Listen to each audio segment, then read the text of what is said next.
পদ্মুদার এই আশ্রমে এসে কেমন লাগলো তাই আমরা একটু পদ্মুদার কাছ থেকেই শুনে নেব।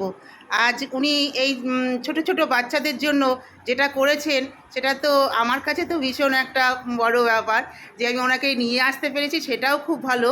আর আমার পদ্মুদা এখানে এই বাচ্চাদের সম্বন্ধে বা মাতাজির সম্বন্ধে কি বলছে একটু শুনুন। আচ্ছা, বলুন।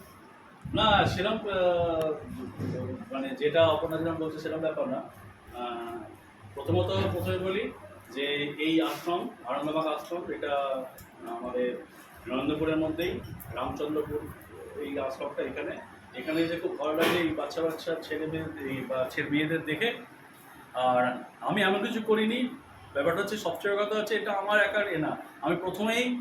আমি মাতাজিকে বলবো এইখানে তোমাদের কাছে যে এনেছে সে হচ্ছে আমাদের অপর্ণা দিদি বাবা মাসি দিদি বললাম দিদি, হ্যাঁ কমন দিদি, এখন সব দিদি উনি এনেছে।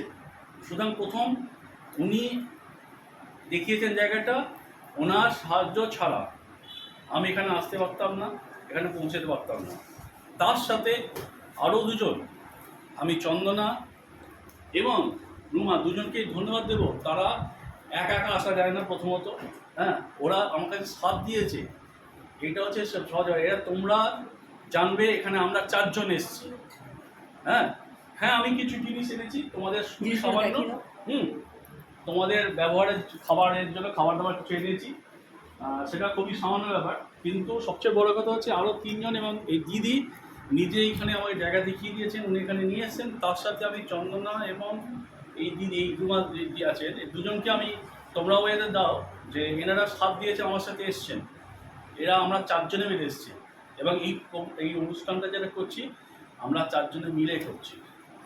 ঠিক আছে, 4 জনে মিলে পরবর্তীকালে আমরা আবার আসবো, পরবর্তীকালে আবার এরকম আসবো, থাকার চেষ্টা করবো। আচ্ছা, আমি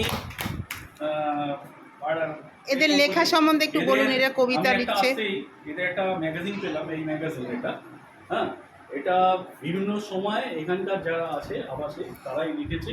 তার মধ্যে আমার প্রথমে খুলেই আমার একটা কবিতা খুব ভালো লাগলো, যুগের দাবি। গায়ত্রী দেব ওখানে আছে, এখন 12-এ পড়ে। একটু গায়ত্রী ওঠো, একটু উঠে দাঁড়াও। গায়ত্রী তখন 7-এ পড়তো, তখন ক্লাস 7-এ পড়তো, 7ম শ্রেণীতে। তখন এই কবিতা, অর্থাৎ আজকে 5 বছর আগে কবিতাটা লিখেছে। কবিতাটাই 8 লাইনের কবিতা, কিন্তু ওর ওই 7ম শ্রেণীতে পড়ার সময় ওর যে ভাবনাটা এসছে, এই ভাবনায় যে লিখেছে, প্রকাশ পেয়েছে কথার মাধ্যমে, সেটা ভালো লাগে। এবং সবচেয়ে কথা সুরের ছন্দে লিখেছে। তো আমি ওর ওই কবিতাটা পড়ার, ওর থেকেই সামনে বলি, এই দুঃসাহস দেখাচ্ছে কবিতাটা পড়ে। তোমার কবিতাটাই পড়ছি, হ্যাঁ সবাই শোনো, তোমরা শুনেছ হয়তো। যুগের দাবি, গায়ত্রী দেব। যুগের দাবি নাও গো মেনে, অন্ধকারে আর থেকো না, আধার রাতে ভয়ের সাথে বৃথাই তুমি আর যেও না। এসেছে যাহা জেনেছে তাহা অবশ্যই তা সত্য নহে, পুরাতনকে আঁকড়ে ধরে বসে থেকো না চিরকাল ধরে।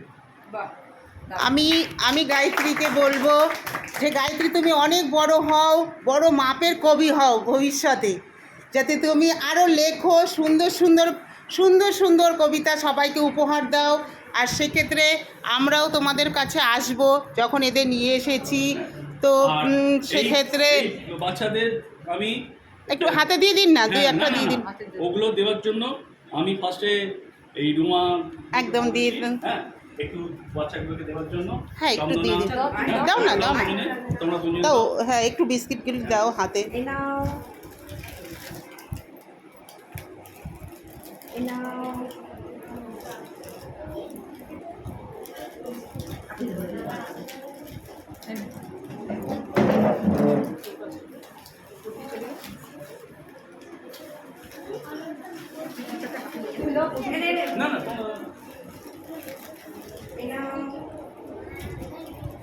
এটা আমাদের 4 জনের প্রোগ্রাম, বুঝলে?